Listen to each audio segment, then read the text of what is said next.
Hey, what's going on, everyone? Thank you for coming to watch. I got guys an update on Tropical Storm Chantal. So Chantal is expected to make landfall in the Carolinas later tonight as, again, a high-end tropical storm packing very, very strong winds, flooding, and storm surge. I've got all the details coming right up. So thank you for joining me here on this July 5th. We have a lot to go over in this video. We're going to go over really all the information that you need to know about Tropical Storm Chantal because, again, we are definitely going to see some pretty major impacts to the Carolina coastline later tonight. So we're going to start out here by taking a look at your current radar. And you can see we have two things going on. One, we do have this little episode of severe weather that is currently breaking out here across portions of the Central Plains back into the upper Midwest. We've been seeing some strong severe storms throughout this region.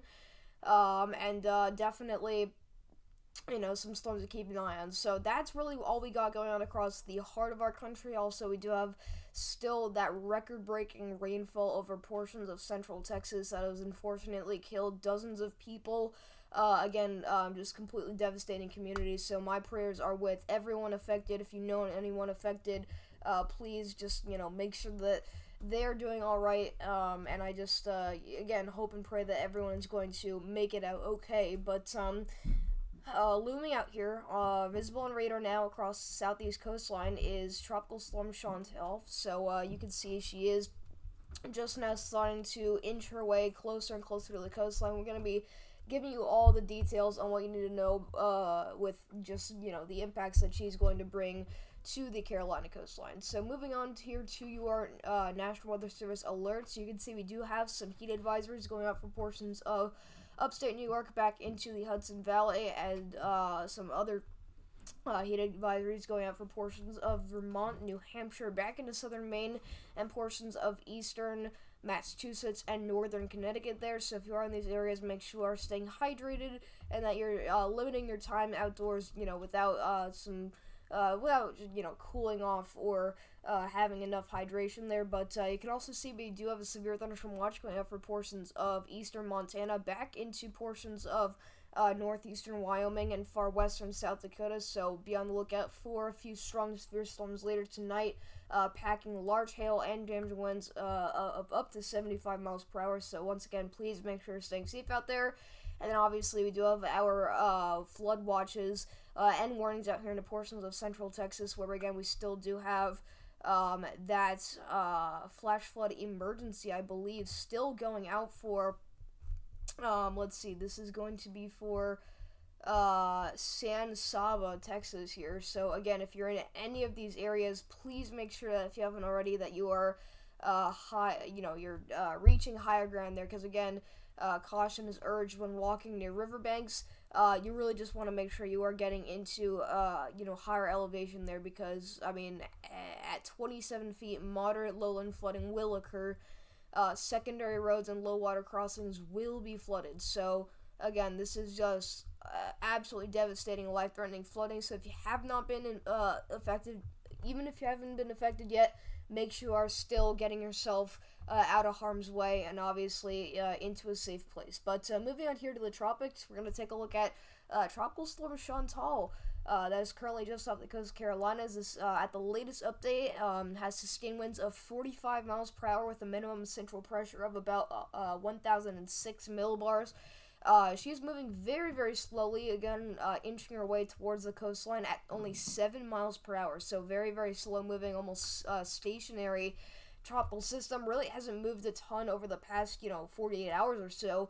But the rain bands from Chantal are moving over the Carolina coast as we speak. So we are starting to see just the very first impacts from Chantal reaching the coastline. But take a look at your current satellite. This is what the storm is looking like as of right now. Again, you can see kind of that, ill-defined center of circulation there, where you see the most, deepest pockets of convection just south of really the southern outer banks of North Carolina. So the storm will continue to move really to the northwest and make a pretty direct landfall, and then eventually move up back into land. But you can see on the backside some of these better defined tropical rain bands starting to develop.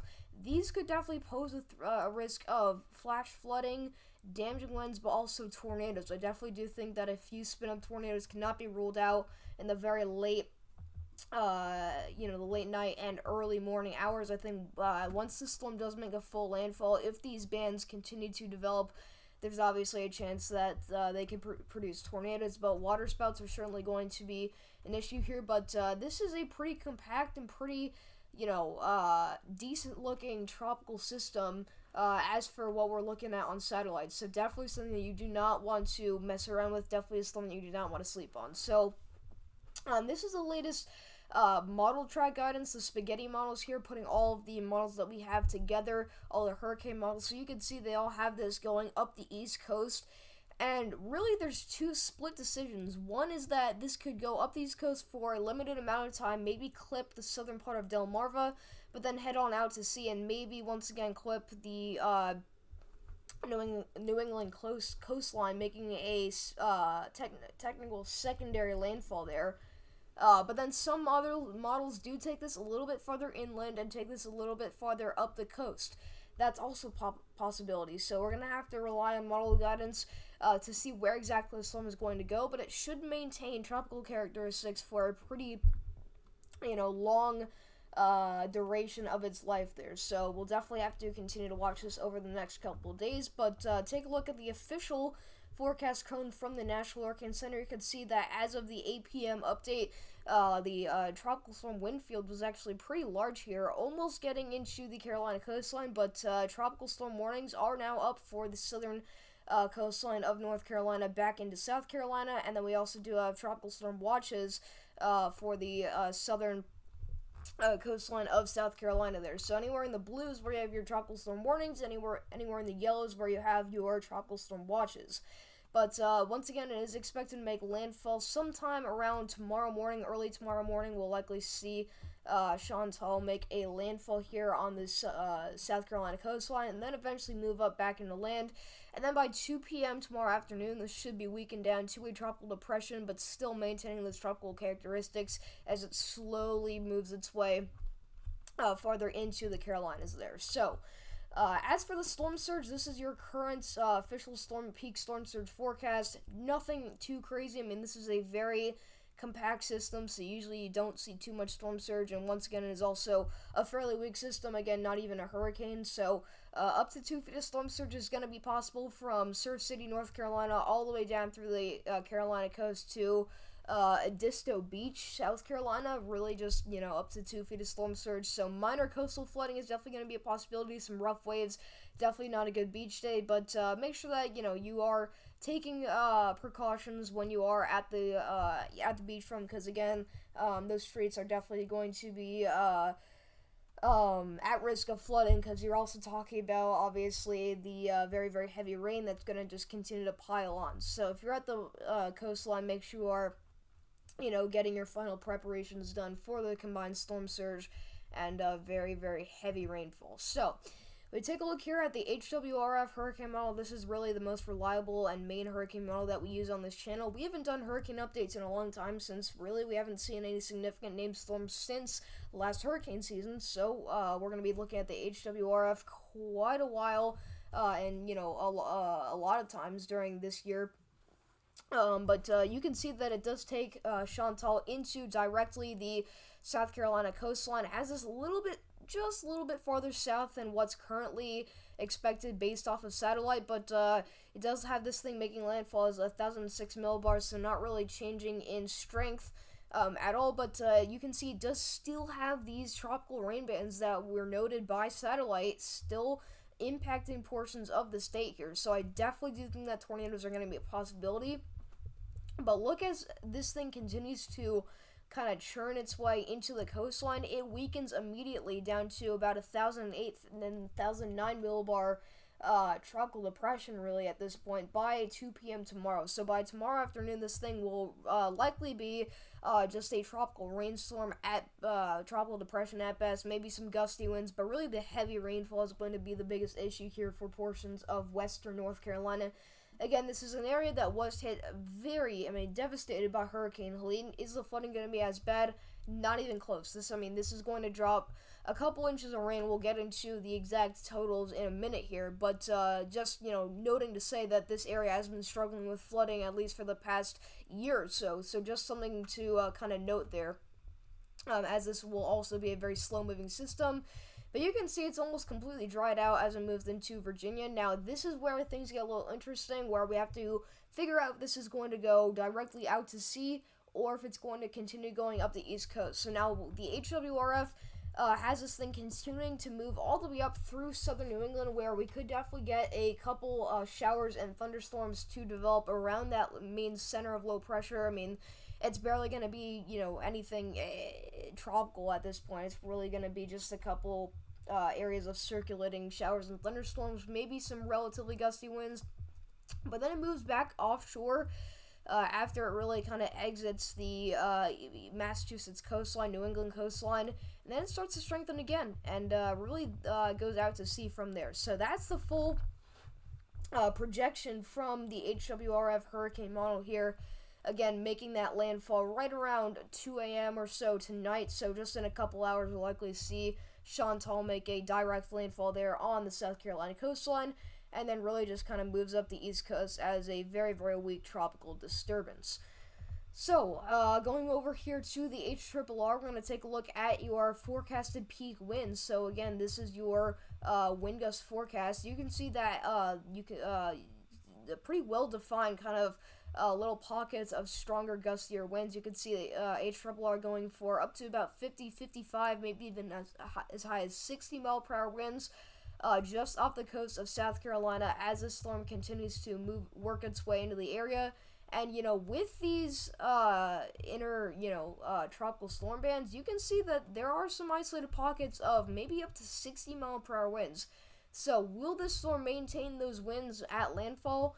We'll see, but the thing is that obviously this is going to weaken very quickly as it makes landfall, so the HRRR is going for the strongest winds being right around the Myrtle Beach area and points east. So especially if you're east of Myrtle Beach, this is where we're likely going to see the highest winds go through. Again, we're talking about winds gusting to really up to 50 miles per hour, which is how strong the storm is expected to be at landfall.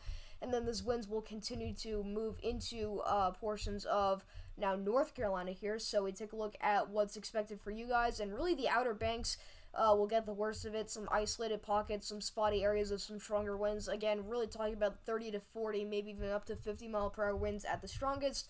But as long as you're outside of those tropical storm warnings, you really shouldn't be dealing with too much as, when it comes to wind here, other than maybe some sporadic gusts up to 30, maybe 40 miles per hour. And then the storm continues moving off to the north, definitely bringing those some gusty winds all the way up into portions of southern Delaware and Maryland and back into the coastline of Virginia. But really nothing much other than kind of a breezy and wet day for the most part. All right. So now we're going to be looking at your total projected rainfall totals. Now this is the thing that is probably going to be the most important to these folks out here, because again, this is an area that was hit very hard by Hurricane Helene. And you may think, why am I saying that if it was so long ago? Well, obviously, if you're into the weather community, or really, you don't even have to be. You probably heard this already, but some of these areas, especially the interior portion of the state, have been hit very hard and devastated by floods a couple months ago last year when Hurricane Helene made landfall. So we're likely going to see more flooding rainfall, as again, the HRRR is going for possibly up to 6 inches of rain in the Myrtle Beach area. Myrtle Beach exactly is forecasted to get about 4.2 inches, so really 4 to 6 inches is what you guys can expect from Myrtle Beach points north. But you can see really for the just the eastern half of North Carolina, about an inch or two of rain is expected, but the closer you live to the coastline, the more rain you're going to get. And wherever you see these reds, these purples, and these, especially these yellows, this is where we're talking about really 3 to 6 inches of rain, because that's really where the storm is going to be making that direct landfall. So we move things over now into the Carolinas, and this is when your rain totals get pretty significant. Again, for the Outer Banks, you're talking about really most of the same, 2 to 4 inches for the most part. But as the storm continues to slowly move north, look at these totals west of Raleigh. I mean, you're talking about up to 8 inches of rain possible here, according to the ARRR, and you can see very significant rain totals all the way up to just south of our nation's capital, all the way up to portions of southern Maryland. So again, this is going to be a very long-lasting system, and even though it's going to be a very weak system by the time it gets so far north, the reason we still need to keep an eye on it is because of how much rain it's still going to be producing. So you can even see the whole track of Chantal just off of the rain totals here. This is what your kind of projected cone would be if you're taking this based off your rain totals. So again, very, very significant impacts as far as flooding is concerned here, especially across portions of central North Carolina and south central Virginia. So if you are in any of these areas, make sure you are paying attention to most warnings, because flash flood warnings will definitely be needed across these areas, as this will again be a very slow moving and heavy rain producing tropical system. So that's all I got for you guys. Appreciate you for tuning in. Make sure you guys go hit that like and subscribe button for more updates, but stay safe out there, especially if you're getting hit by those devastating floods in Texas, but obviously Tropical Storm Chantal. And yeah, that's pretty much it. So thank you for going to watch. See you guys in the next video.